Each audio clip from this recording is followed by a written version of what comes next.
Поздравляю всех вас, дорогие братья и сестры, с праздником, которого мы долго ждали. Если вспомним начало поста, казалось,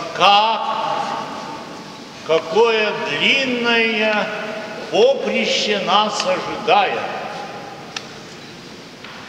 Когда это будут праздники, которыми заканчивается пост? Воскрешение Лазаря, суббота сегодня, и вербное воскресенье. 40 дней прошло. Пост окончен. Но начинается седмица, которую мы называем Страстной седмицей. Седмица – это неделя. И она закончится праздником Пасхи. Я поздравляю всех тех, кто этим постом причащался, с принятием святых Христовых животворящих тайн, кто чистосердечно, с болью в душе и порою со слезами на глазах исповедовал, оставив грехи свои здесь, с надеждой, что больше их повторять не будет. Это очень важно, чтобы после каждой исповеди было решение и желание больше грех не повторять. И у кого это вышло, я тоже поздравляю. Завтра праздник Двунадесятый. Но мы знаем, что этот праздник составной из 2 дней.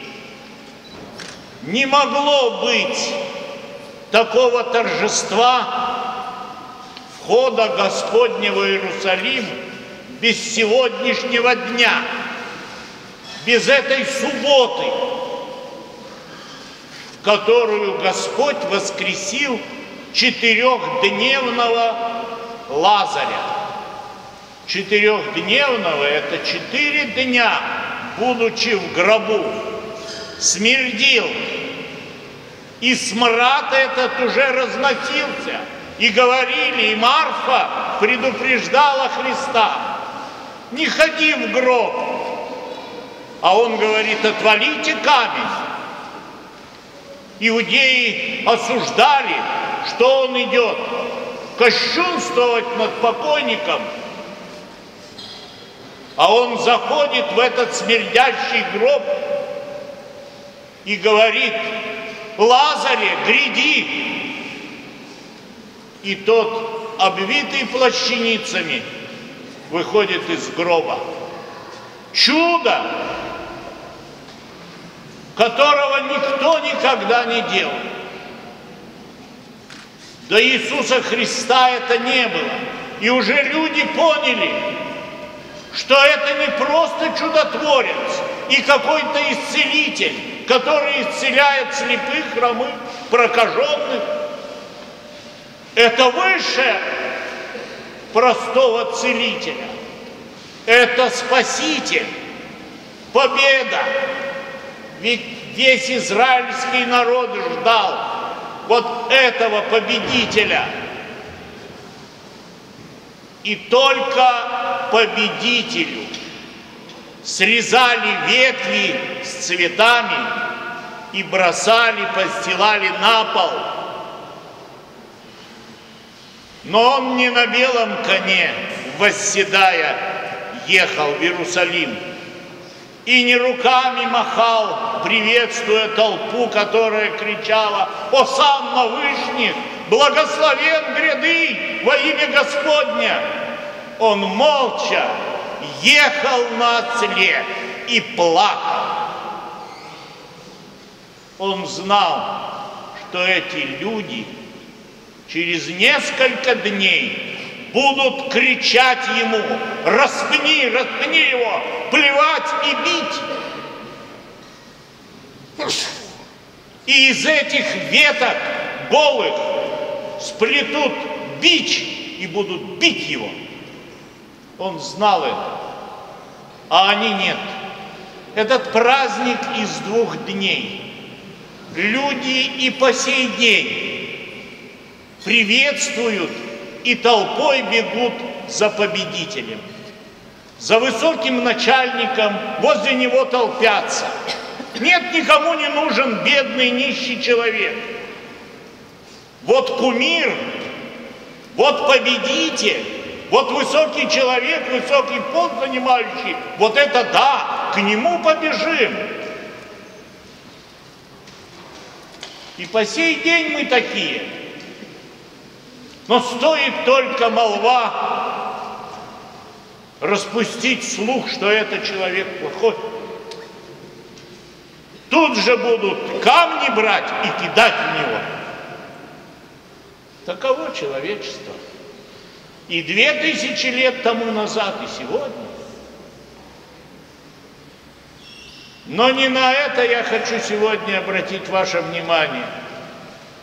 Я начал говорить про исповедь и про грехи. Так вот, душа наша, если ее никогда не вычищать, не мыть на исповеди, она будет болеть, а в конце концов умрет и будет смердить, как покойник. Вот никому не желаю, чтобы у него была такая душа смердящая. Господь стучится к нам. Он готов отвалить камень от этого гроба, из которого от смердящей души исходит запах неприятный. Он зовет нас на исповедь. Поэтому у нас еще неделя до праздника Пасхи. Сходите и очиститься, кто это не сделал. Завтра великий праздник, и я думаю, что многие из вас по окончанию вот этих трудов 40-дневных завтра придут, поставят точку, тоже сходят, исповедуются, причастятся. И с новыми силами на последнюю неделю, очень интересную, мы зайдем, где каждый день, понедельник, вторник, среда, четверг, пятница, суббота, последние дни земной жизни Господа. Мы в среду будем вспоминать предательство Иуды, в четверг мы сюда придем на Тайную вечерю. Вот икона у нас всегда над царскими вратами, призывающая нас стать участниками этой вечери тайной. А в нашем храме, в соборе в кафедральном, бывает еще в этот день умовение ног. Кто не был, надо обязательно побывать на этой службе. Это интересно, когда архиерей на коленях моет ноги батюшкам. Так делал Христос. Он сказал: кто хочет быть первый, да будет всем раб. И если я первый среди священников Удмуртии, то я батюшкам буду мыть ноги. Как раб, на колени вставать перед ними, перед каждым и целовать их в плечо. И мы в пятницу придем, и мы в четверг соберемся у креста, и на 12 Евангелий страстных придем со свечами. И вы знаете, как использовать эти свечи. И каждый год мы делаем это. Чтоб никогда не забывать. У гроба, у плащаницы будем стоять у Христовой, чтоб никогда не забывать, что Господь за нас пострадал. Он сделал нам возможность спастись.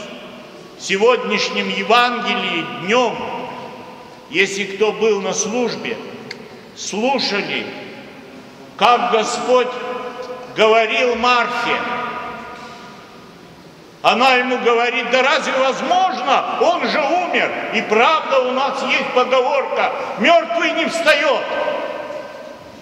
А Господь ей говорит: а кто верит в меня, умрет и воскреснет. Это нам с вами. Веруйте в Господа, умрете и воскреснете. И вот я поздравляю вас. Вы так устали, я еще вас занимаю, тут скажете, вот сам отдохнул, наверное, если пришел тут нас. Я больше вас не буду утруждать. Я хочу просто поздравить вас с праздником, с окончанием поста и настроить вас на очень интересную, очень спасительные службы, которые будут в следующую неделю. Можно не работать, можно каждый день ходить на службу. Я благословляю. Но я еще и благословляю тех, кто исповедовался честно, постился. Вы можете без исповеди идти и причащаться. Совесть ваша будет чиста. Если вы исповедовались добросовестно, если вы постились и ничего не нарушали, вы можете, уже один раз исповедовались, то можете идти и причащаться завтра, послезавтра, всю ту неделю, кроме пятницы. В пятницу причастия не будет. На сегодня призываю Божию благодать ангела-хранителя, наконец-то, да. Спокойной ночи! Спасибо, Господи!